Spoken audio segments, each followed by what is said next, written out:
18, ang mga residente ho ng malilipot dyan po sa Albay, nilikas na. Diyos marahing aga, Ruel. Diyos maridag, Kuya Angel, pagdabag na paglikas ang sinagawadag MDRMO Manilipot Albay na kung sa ito ay hanggang kagabi hanggang ngayong madaling araw na upang masiguro ligtas ang mga residenteng nakatira sa 6-kilometer danger zone matapos itong itaas ang alert level 3 ng Bulkan Mayon. Katuwang ng MDRMO ang APSIMO, PMB, AFP, Bureau of Fire at mga barangay officials ng bayan. Samantala, siniguro naman ni Governor Romel Rosal ng Albay na magkakaroon ng maayos na o magtuluyang evacuation center ang mga pamilyang inilikas dahil na rin sa pagpakita ng aktibidad ng Bulkan Mayon. Ayon sa gobernador, abutin naman sa 3,000 na mga pamilya ang inilikas sa pawang mga nakatira sa loob ng 6-kilometer danger zone ng Bulkan. Dagdag pa ni Rosal, makagamit ang bilang evacuation center ang mga paralan sa labas ng permanent danger zone kung saan ang mga pasasaman sa mga paralan, ito ay pansamantalang wala naman ng pasok. At sinabi nito na magiging sapat din na di mano ang supply ng pagkain at tubig sa mga evacuation center dahil sa nagpaabot rin ng kasiguruhan ng provincial government ng Albay ang DSWD Region 5 na kung saan ito ay sa kanilang makatuwang hanggang sa maging normal na umari ang estado ng bulkan. Ruel. Kuya Angel, yes, Kuya Angel.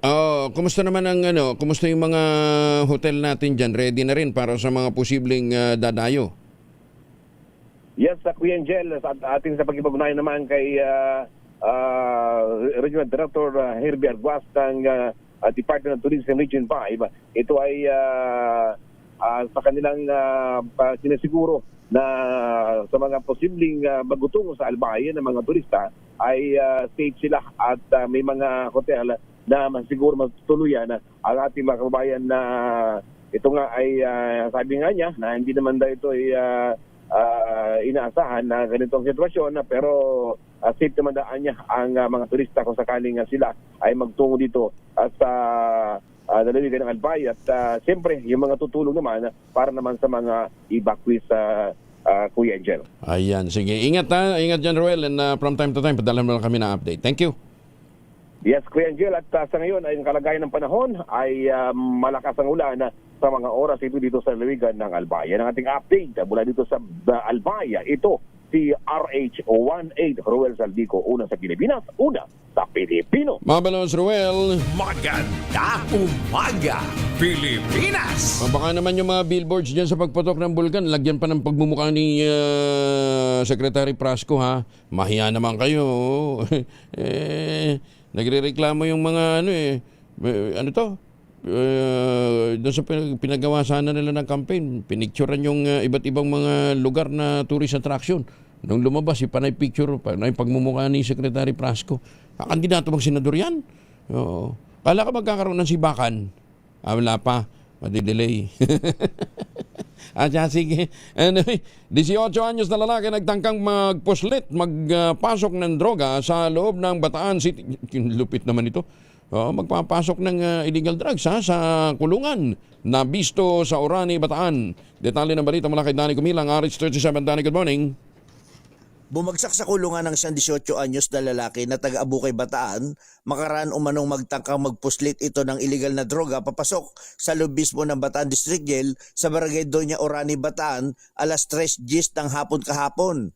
Ayon kay Bataan District Jail Warden Richard Torres, nasamsam mula sa suspect ang isang pakete ng pinatuyong marijuana na tumitibang ito ng humigit kumulang 1.0 gramo at may tinatayang halaga na 120 pesos matapos itong sumailalim sa mahigpit na inspeksyon bago makapasok sa pasilidad.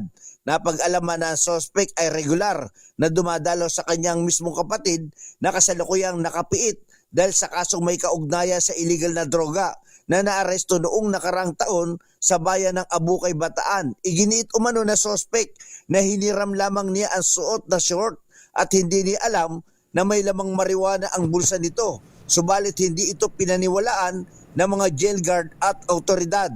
Nagpaalaala naman si Warden Torres sa mga dumadalaw sa mga person deprived of liberty PDL na magsilbing aral ang insidente at hikayatin ang mga nakakulong na magbago sa halip na gumawa ng illegal na gawain. Sa kasalukuyan, ang suspect ay nasa kustudiya na ng Orani Municipal Police Station Detention Facility at maharap sa kasong paglabag sa Republic Act 9165 o ang Comprehensive Dangerous Drug Act of 2002. Danny Kumilang, RH37, DCRH, una sa Pilipinas, una sa Pilipino. Maraming salamat, Danny. May ababa kay kayungan sa ating mga kababayan dyan po naman sa Pampanga. Talagang mamumulubi siya doon sa paggamit ng illegal drugs. Wala na kang pambili na sariling shirts eh.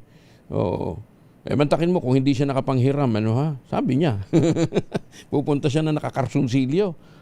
Nakabrief papunta ng kulungan. Kaya nang hiram siya ng shorts. Hindi niya alam na meron palang drugs.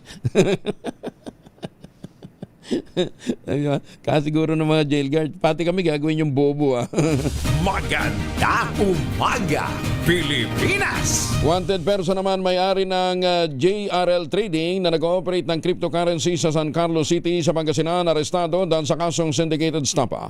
Detalye ng balita mula kay Freddy Fajardo, RH38. Masantos siya kabasan at check sa ating mga kababayan dyan sa Pangasinan, Freddy.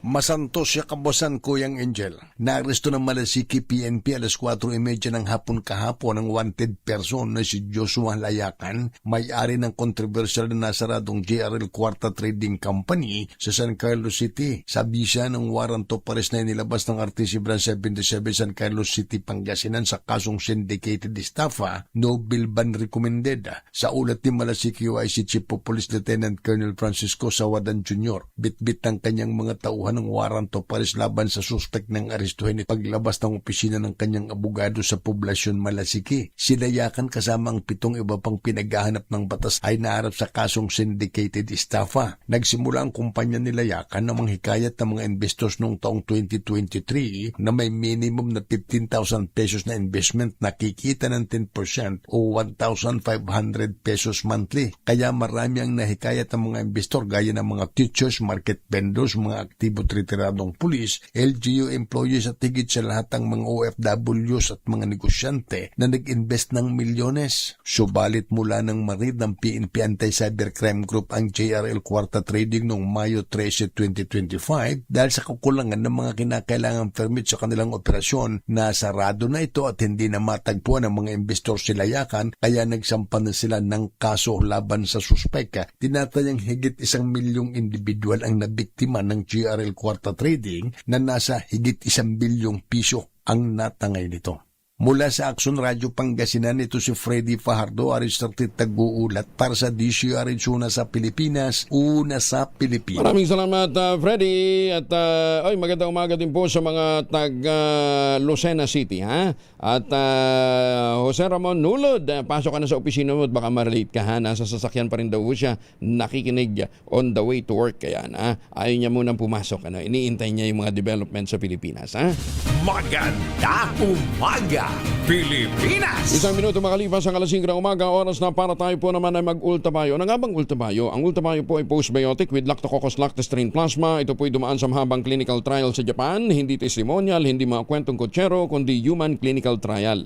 Ang bawat kapsula ng ultabayo ay nagtataglay ng 50 billion cells ng Lactococcus lactostrain plasma. Kaya napaka-potent po nito na pagpasok po sa ating katawan, ina-activate po nito yung PDC, yung plasmacytoid dendritic cell. Yan po yung tinatawag na commander ng ating immune system. At yan po responsable sa pagtataboy ng mga toksin sa ating katawan habang tayo po ay natutulog. Ang ultabayo po ay nakatutulong para ma-achieve natin ang magandang tulog. Pag magandang tulog, magandang gising. May panlaban tayo sa puyat, pagod at stress. Ilan lamang yan sa mga benepisyo po ng ultabayo. Kung may mga concerns pa ho kayo, may mga katanungan kayo, may mga medical experts tayo nakastambay. Mag-text kayo sa 0931-033-2871 at sasagutin nila yung inyo pong mga katanungan. Ang ultabayo ay rehistrado sa Food and Drug Administration, halal certified. Available po ito sa Mercury Drug Stores anywhere sa buong Pilipinas, HB1 Plus Pharmacy, Curamed at Amesco Drug. At tuloy ho yung ating promo na kapag bumili ka ng isang box ng Ultabayo Postbiotic, yung 30 capsules sa alimang Mercury Drug Store sa buong bansa, makakakuha ka ng libreng 100 pesos Mercury Drug gift certificate. Promo runs until July 31, 2026 per DOH FDA CFRR permit number 0981 series of 2025. Mahalagang paalala, ang Ultabayo ay hindi gamot at hindi dapat gamiting panggamot. sa anumang uri ng sakit. 3 minuto na makalipas ang 5:00 ng umaga. Magandang umaga, Pilipinas! This time check is brought to you by ACS Manufacturing Corporation, ISO certified, maker of world-class quality Pride detergent. Hammerate FA, the blood vitamin. Champion Detergent. Tapat po sa inyo. Kauna-unahan sa Pilipinas. Manila Broadcasting Company. DZRH, a proud member of MBC Media Group.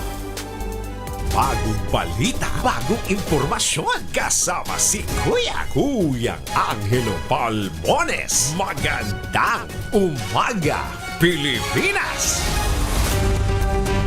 January 7, 2026. Ngayon po ay Miyerkules. Palitan ng piso laban sa dolyar. 59 pesos and 21 centavos per dollar. Aray ko! Pero siyempre, pumapalakpak ho yung ating mga OFW.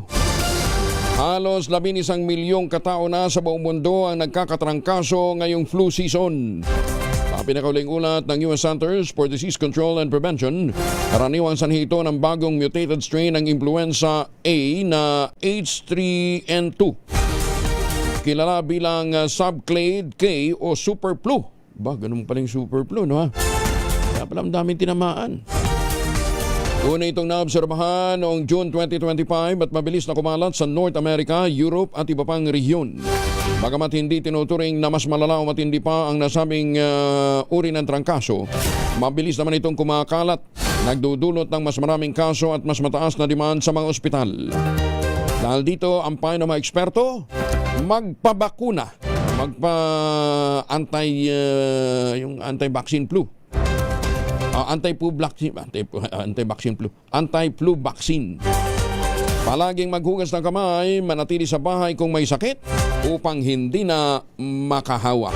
Higit sa lahat, palakasin po inyong mga resistensya. Si Ma'am Chanel Dominguez mula sa Pag-asa, kasama na natin. Alamin natin yung latest doon sa minomonitor din natin sama ng lagay ng panahon. Ma'am Chanel, good morning. Magandang umaga din po sa inyo, Sir Angel, at magandang umaga din po sa mga taga-subaybay po natin para sa ating weather update.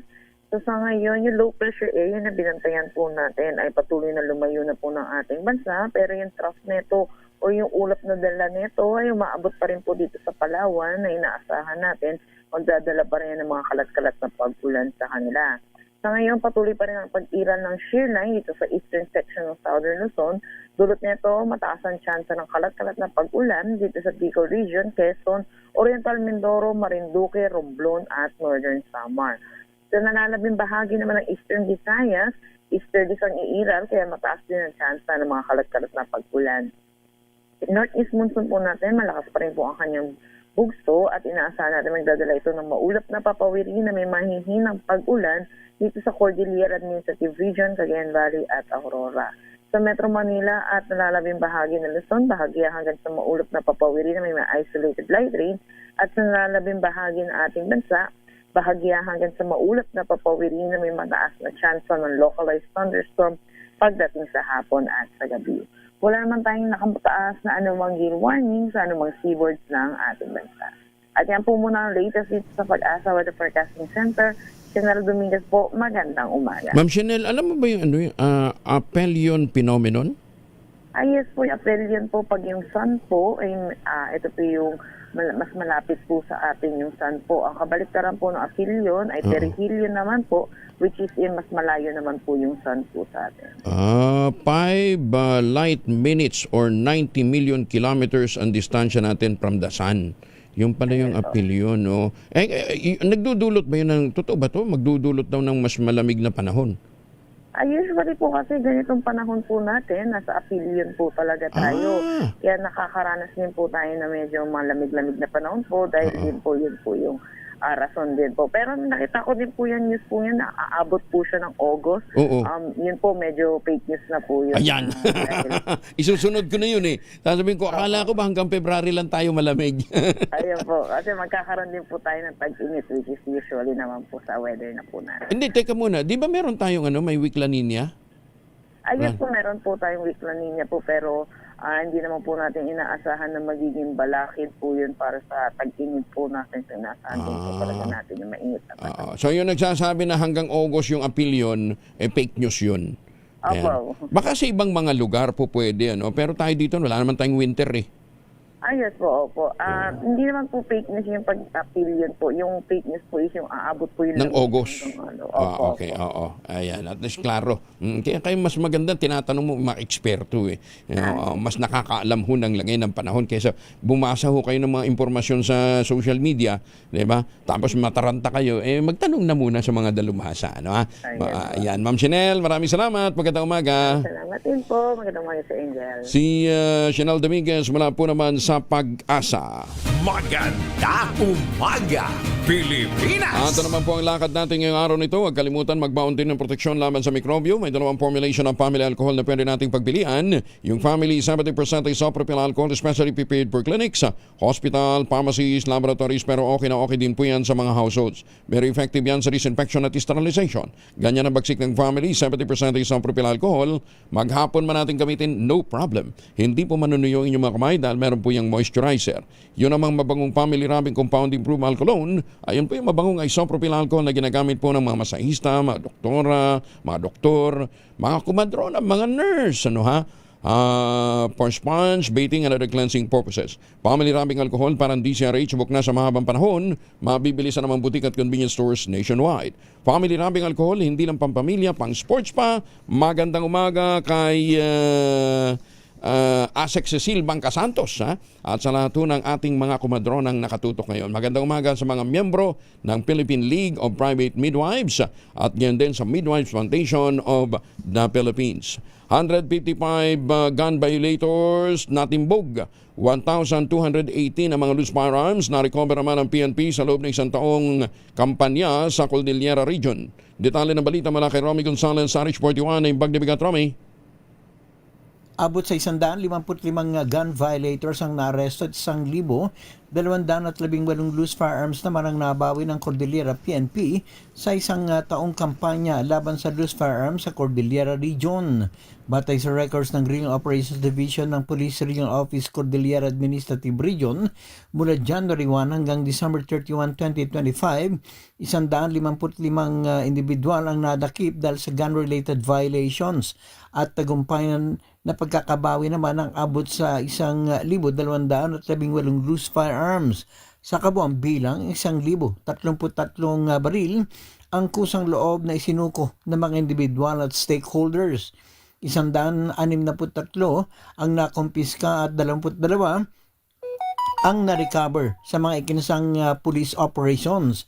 Sa 155 na arestong gun violators, 84 ang naaresto sa lalawigan ng Abra, 33 sa Kalinga, 14 sa Baguio City, 8 sa Mountain Province, 7 sa Benguet, 6 sa Apayao at 3 sa Ifugao. Samantala sa mga baril na nabawi, 415 ay nabawi sa Abra, 172 sa Benguet, 170 sa Kalinga, 150 sa Ifugao, 143 sa Baguio City, 70 sa Apayao at 78 sa Mountain Province. Kabilang sa mga loose firearms ay yung mga hindi rehistrado, altered, nawala, ninakaw o illegal na ginawa at mga rehistradong baril na hawak ng mga hindi otorisadong tao o yung mga na-revoke na lisensya alinsunod sa mga umiiral na patakaran. Ito si RS41 Romy Gonzalez para sa DZRH. Una sa Pilipinas, una sa Pilipino. Maraming salamat, Romy. Jose Gina. Malugod naman tinanggap ng Department of Foreign Affairs ang pahayag ng Australian authorities na ang dalawang suspect sa karumadumal na pamamaril sa Bondi Beach sa Sydney, Australia ay hindi nagsanay sa Pilipinas. Kasunod dito ng ulat ni Australian Federal Police Commissioner Kwesi Barrett, walang ebidensyang nagpapatunay na nag-training o nakatanggap ng suporta mula sa Pilipinas ang mga suspect sa likod ng madugong mass shooting.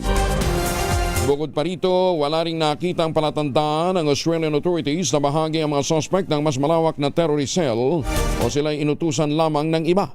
Una nang itinanggi ng Malacanang ang kumakalat ng mga ulat na nagsanay umano sa Pilipinas ang mga Bondi shooting suspect sa ilalim ng grupong konektado sa ISIS.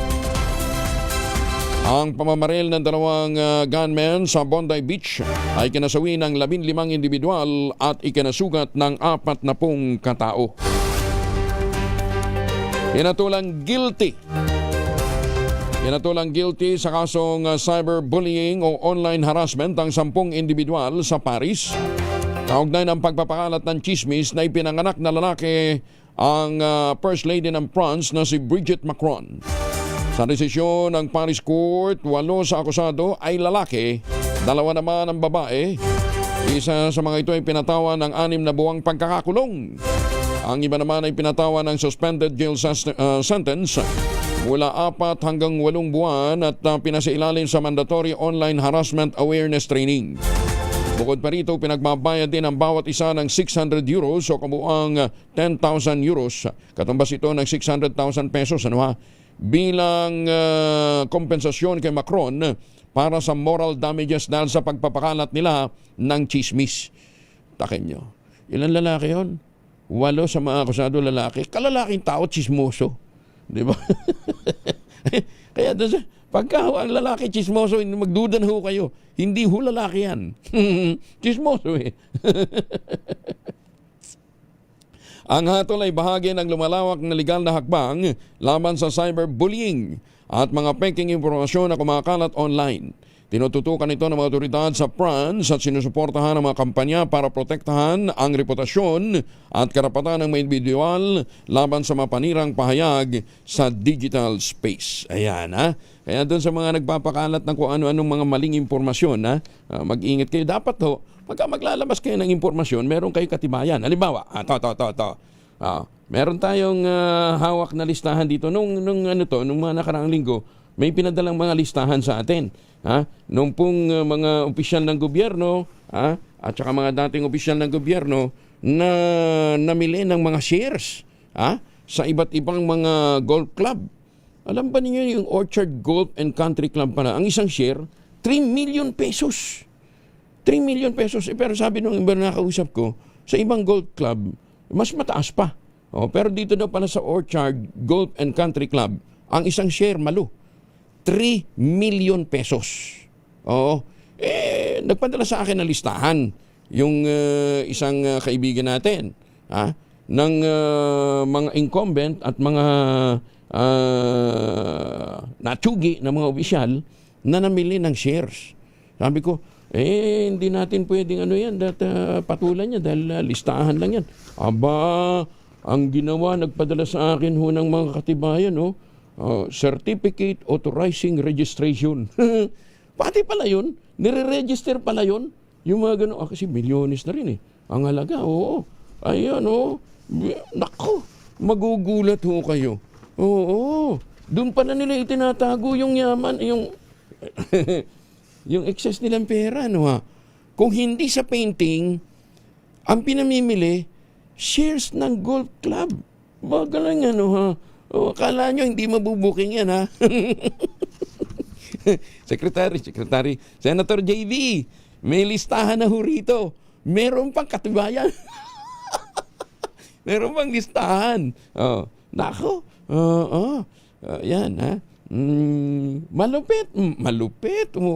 Yung iba, ang alam natin, imili ng kondo, pinapangalan sa kamag-anak. Ito, mantakin nyo yung isang opisyal, bumili ng kondo, 5 kondo pinangalan sa isang kamag-anak. Yung isa mabait, ipinangalan sa kanyang biyanan. Halos karamihan ng mga properties. Gandun, katindi. Kaya si Bayaw, yung isa, magdududa ka talaga kasi 70 million yung balor ng propiedad na binili at pinangalan kay Bayaw Di ba? Antabayanan po ninyo yan, 2026 budget hindi lamang pang Metro Manila ayon po kay Senator Sherwin Gatchalian. Detalye ng balita mula kay Raymond at Pasaris 28. Raymond, good morning.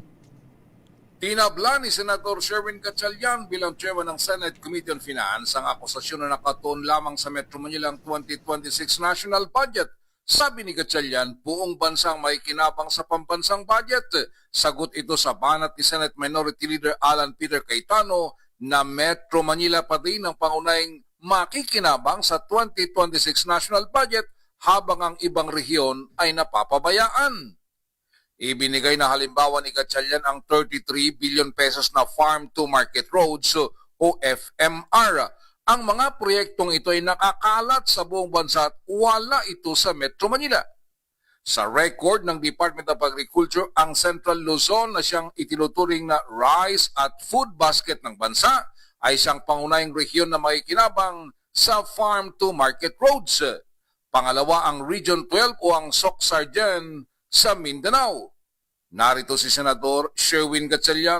Paano maraming farm to market roads? Dahil nasa rural area siya at countryside. Hindi siya nasa urban center. So, kaya isa sa mga to spread out yung infrastructure projects is through farm to market roads. Ito si RH28 Raymond Adpas para sa DCRH, una sa Pilipinas, una sa Pilipino. Maraming salamat, Raymond. Pero sabi ho ni Mayor J. Aranyola ng Center for National Budget, sabi ko, masaya ka na ngayon. Kasi pork barrel free ang 2026 budget. Tsaka maraming binito ang presidente. Sabi niya, in your dreams. Marami pa rin pork barrel dyan. Marami pa rin pork barrel dyan. Pinibala ang pangalan. Ayan, ha? Ay, sus, may ginoong buhay ito. Oh. Ay, nako. Arcelis family, magandang umaga ho sa inyo, ha? O mano'y balasahan sa gabinete, tinanggi ng Malacanang. Detalye ng balita mula kay Let Narciso, RH14. Let, good morning. Hindi daw na pag-uusapan sa Malacanang ang panibagong revamp sa gabinete ni Pangulong Ferdinand Marcos Jr. Ayon kay Palace Press Officer Claire Castro, sa ngayon ay walang naipararating sa kanya tungkol sa anumang pagbabago sa cabinet members. Ayon pa kay Castro, baka mayroon lang nagpapakalat tungkol sa cabinet revamp.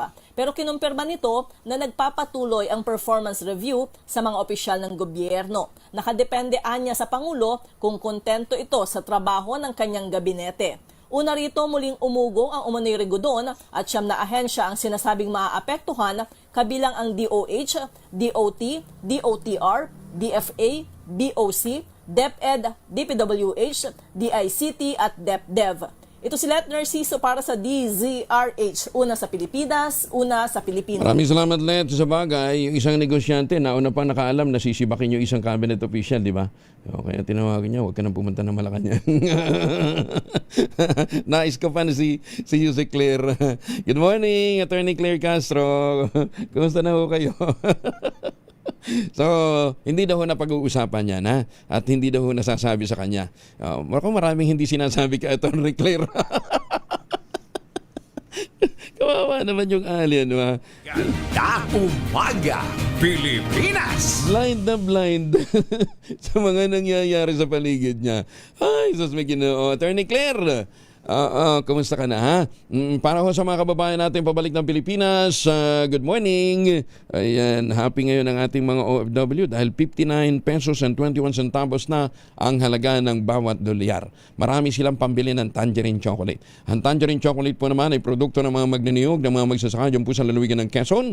Sa tulong po ni Dr. Helen Tan, yung po mga planting material ng kakao galing Davao, hinakot po yan. Itinanim sa ilalim po ng mga nyugan, kaya't ngayon nagpuproduce na ho sila ng dekalidad na kakao beans, pinaprocess para maging tangerine chocolate. Available sa 0919-095-5935. Meron din pong mahigit 10 variants ng tangerine chocolate na i-check po ninyo sa tangerinechocolate.ph.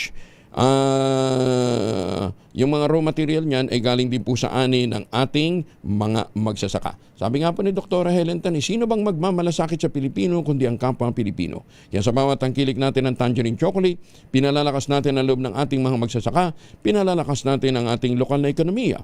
Tangerine chocolate 100% gawang lokal, but taste and looks global, tinulungan ito ng DTI at ng DOST. Tangerine chocolate 100% gawang atin, pakiusap ni Dr. Helen Tan, sana po ay ating tangkilikin. Maganda umaga, Pilipinas! 22 makalipas ang alas 5 ng umaga. Number 1.